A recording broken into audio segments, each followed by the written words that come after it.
Assalamualaikum warahmatullahi wabarakatuh. Perkenalkan, nama saya Arista Aulia Firdaus, mahasiswa Universitas Ahmad Dahlan dari program studi Pendidikan Agama Islam. Di konten kali ini saya akan membahas terkait kebijakan pendidikan agama Islam. Sebelum membahas lebih jauh, pastinya dong kita harus tahu dulu apa itu kebijakan pendidikan, dan bagaimana kebijakan pendidikan agama Islam hari ini.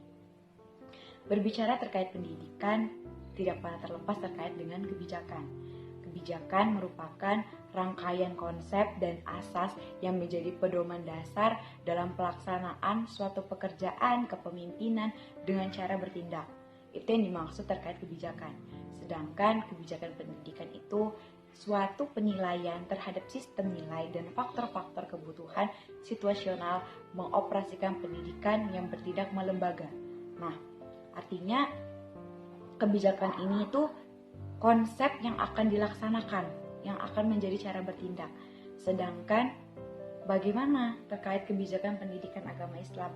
Nah, kalau kebijakan pendidikan agama Islam itu dia merupakan usaha cara sadar dalam memberikan bimbingan kepada anak didik untuk berperilaku sesuai dengan ajaran Islam. Jadi tuh dia memberikan penjelasan tentang pengetahuan tentang Islam. Dia nggak bakal berjauhan tentang adab, norma, perilaku, yang hal-hal berkaitan terkait akhlak. Nah, itu terkait pengertiannya. Sebenarnya seperti apa sih urgensinya terkait kebijakan pendidikan agama Islam hari ini?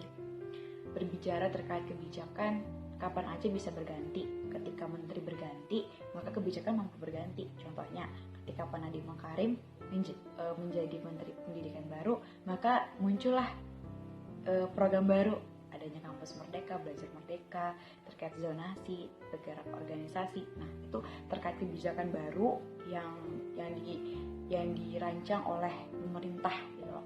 Selanjutnya kita akan membahas terkait urgensi pendidikan Islam hari ini. Seperti apa sih urgensi pendidikan Islam hari ini? Islam itu sangat mementingkan terkait pendidikan, yang dimana dengan pendidikan yang benar-benar berkualitas, individu-individu yang beradab akan terbentuk sebaiknya, dan dia akan menemukan kehidupan sosial yang bermoral gitu loh. Nah, sayangnya meskipun institusi-institusi tersebut memiliki kualitas, fasilitas, namun institusi tersebut masih belum memproduksi individu-individu yang beradab. Nah, itu menjadi permasalahan gitu loh. Kita berkaca aja hari ini, permasalahan hangat-hangatnya terkait pelecehan seksual, terkait diskriminasi, pembulian, itu masih ada di ranah pendidikan yang harusnya memanusiakan manusia, tapi sekarang sudah beralih. Artinya penekanan kepada pentingnya akhlak anak didik itu belum tercapai gitu.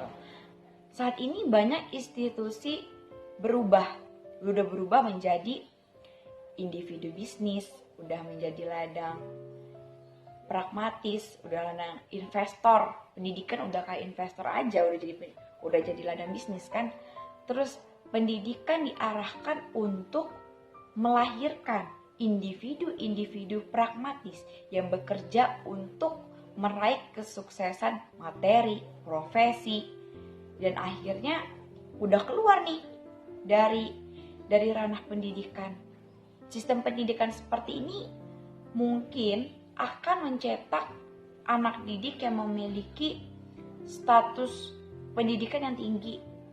Namun, apakah pendidikan tersebut akan menjadikan sebagai individu yang beradab? Itu kan menjadi pertanyaan hari ini juga. Oke, boleh kita punya pendidikan tinggi, gelar tinggi, tapi bagaimana adab dan akhlak regenerasi sebagai pewaris peradaban, sebagai pemegang negara untuk selanjutnya, pemegang bangsa selanjutnya? Mungkin pendidikan yang bertujuan pragmatis dan ekonomis sebenarnya merupakan dari paradigma pendidikan barat yang sekuler. Lanjut, kita ngebahas terkait tujuan dari pendidikan.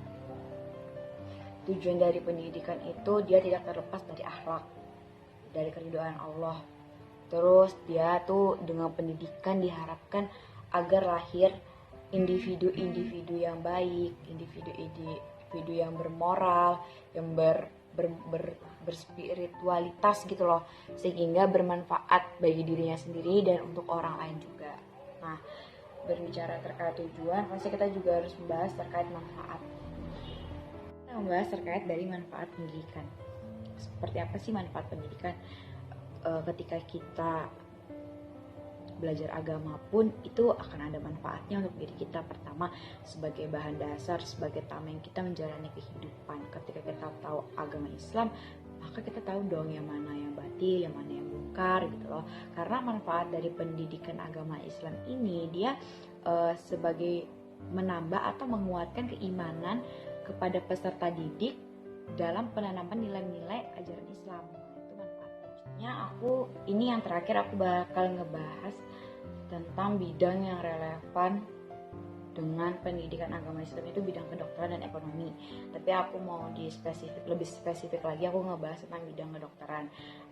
Nah, bidang kedokteran itu kan dia pendidikan kedokteran mempunyai peran yang sangat strategis dalam mencetak tenaga dokter yang berkualitas. Jadi dokter yang berkualitas itu akan memberikan pelayanan yang berkualitas juga tuh loh untuk masyarakat. Jadi tentunya pendidikan itu dia akan terbentuk, karena pendidikan kedokteran juga perlu penting gitu loh. Dan harapan ke depan pengaturan pendidikan kedokteran secara khusus dalam bentuk undang-undang sangat diperlukan, karena keberadaan undang-undang tentang pendidikan kedokteran akan memberikan penyelesaian terhadap permasalahan kesehatan hari ini gitu loh. Contohnya kayak corona.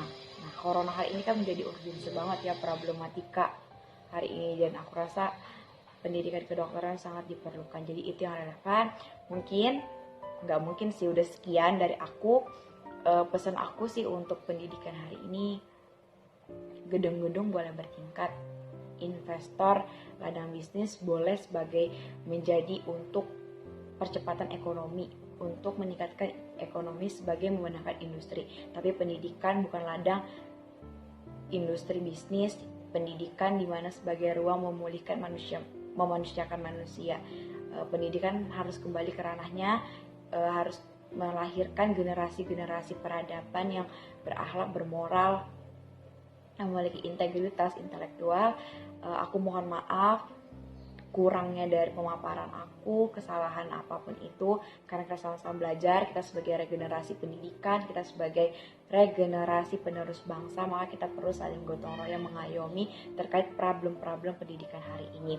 Sekian, mohon maaf bila taufiq wal hidayah. Wassalamualaikum warahmatullahi wabarakatuh.